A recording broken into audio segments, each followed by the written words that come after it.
Good morning. तो चलिए आज हम लोग बीटीसी फोर्थ सेमेस्टर की इंग्लिश की क्लास को हम फिर से रीस्टार्ट करते हैं और देखते हैं कि सबसे पहले हम ग्रामर सेक्शन पे चर्चा करेंगे। सिलेबस के अनुसार देखेंगे तो हमारे ग्रामर में पहला टॉपिक है कॉम्प्लेक्स एंड कंपाउंड सेंटेंस। क्या है टॉपिक पहला? Complex and compound sentence. इससे पहले हम कॉम्प्लेक्स एंड कंपाउंड सेंटेंस का अध्ययन करें, हमें यह जानना बहुत ही जरूरी है कि आखिर सेंटेंस होता क्या है, क्योंकि हम पहले सेंटेंस जानेंगे फिर कॉम्प्लेक्स एंड कंपाउंड के बारे में चर्चा करेंगे। जैसा कि हम सभी जानते हैं कि sentence means sentence is a group of word. Sentence is a group of word which make complete sense, यानी वाक्य शब्दों का एक ऐसा समूह है जिसका कुछ अर्थ निकलता है।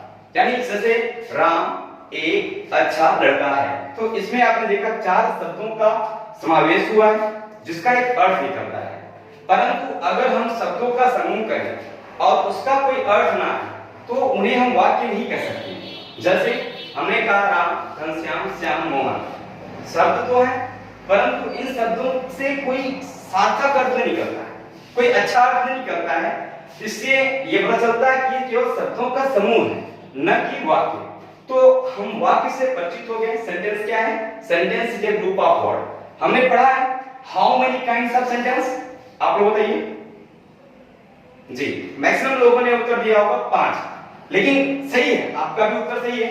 हमने यहाँ पर 3 दर्शाया है, सिंपल, कंपाउंड एंड कॉम्प्लेक्स।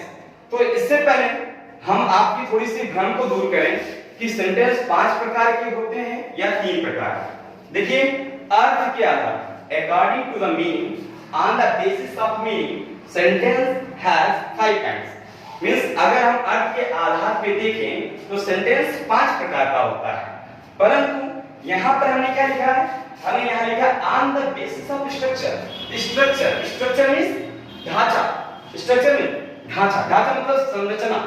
जब संरचना के आधार पर हम वाक्य के प्रकार का एनालिसिस करते हैं तो हमें पता चलता है कि संरचना के आधार पर वाक्य को 3 भागों में बांटा गया है।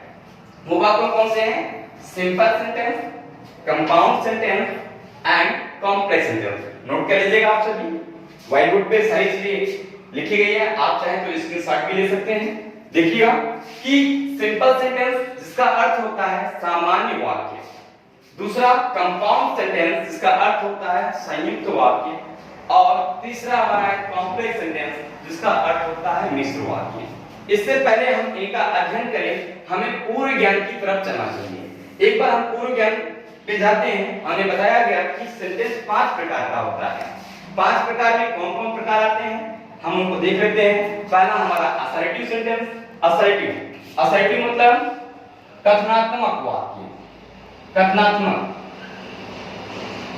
यानी जिसमें बात कही जाए, स्वीकार हो या इनकार हो, वो मतलब नहीं करता, क्योंकि असर्टिव के अंतर्गत ही अफर्मेटिव और नेगेटिव दोनों वाक्य आते हैं।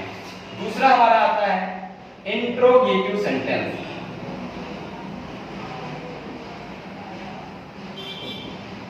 इंट्रोगेटिव सेंटेंस दूसरा वाक्य हमारा, इसका मतलब जिस वाक्य के अंतर्गत प्रश्न का बोध हो उसे हम इंट्रोगेटिव सेंटेंस कहते हैं। तीसरा हमारा आता है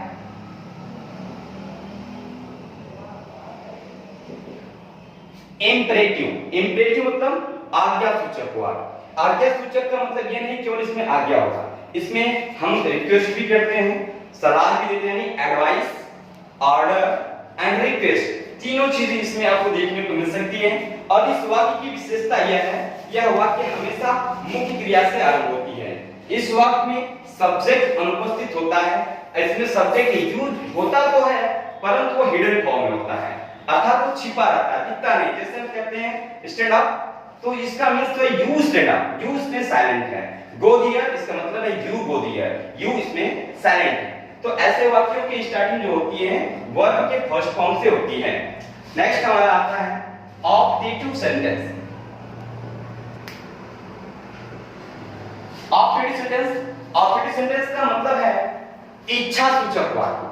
जब हम अपनी इच्छा को व्यक्त करते हैं, इच्छा व्यक्त करने का मतलब जब हम किसी को श्राप दे रहे होते हैं, किसी को आशीर्वाद दे रहे होते हैं, या अपनी इच्छाओं को व्यक्ति तरह की इच्छा है, एक जब किसी के कार्य से हम प्रसन्न होते हैं तो हम उसे आशीष प्रदान करते हैं, जैसे मे गॉड ब्लेस यू।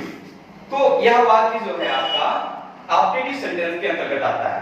कभी कभी किसी के कार्य से हम क्षुब्ध हो जाते हैं और उसके लिए हम कुछ गलत शब्दों का प्रयोग करते हैं।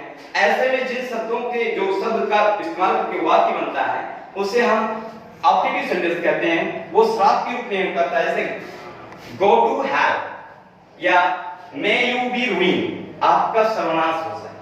ठीक, नेक्स्ट आता है, इसमें एक और है जिसमें हम इच्छा की बात करते हैं, जैसे विल आई बर्ड, मैं पक्षी होता। तो मतलब जिसमें हम अपनी इच्छा, जो आशीष, श्राप या फिर हम अपनी इच्छाओं का बोध करते हैं, उसे हम ऑप्टेटिव सेंटेंस के अंतर्गत रखते हैं।